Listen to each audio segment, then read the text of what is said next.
ఒకరోజు షేర్ఖాన్ అన్నింటినీ పిలిచి మీటింగ్ పెట్టాడు.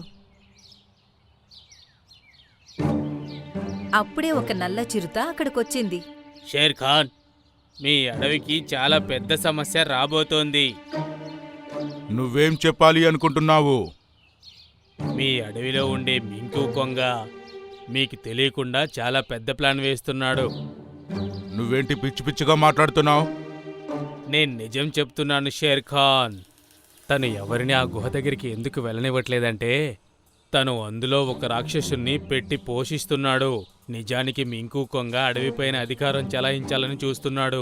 అందుకే ఆ రాక్షసుని పెంచుతున్నాడు. మీ అందరి ముందు మంచిగా నటిస్తున్నాడు. రేపటితో ఆ రాక్షసుడికి 2 సంవత్సరాలు పూర్తి అవుతాయి. ఇంక తను తినడం మొదలు పెడతాడు. మీకొక విషయం చెప్పనా?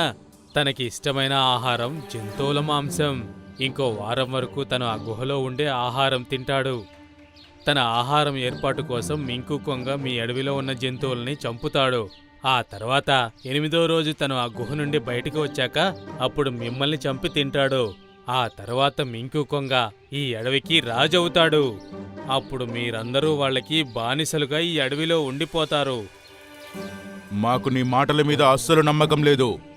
నువ్విక్కడి నుండి వెళ్ళిపోతే నీకే మంచిది. సరే, నేను వెళ్ళిపోతాను. కానీ నేను చెప్పినట్టు నష్టం కలిగినప్పుడు మీరందరూ నా మాటల్ని నమ్ముతారు. అలా అంటూ ఆ నల్ల చిరుత అక్కడి నుండి వెళ్ళిపోయింది.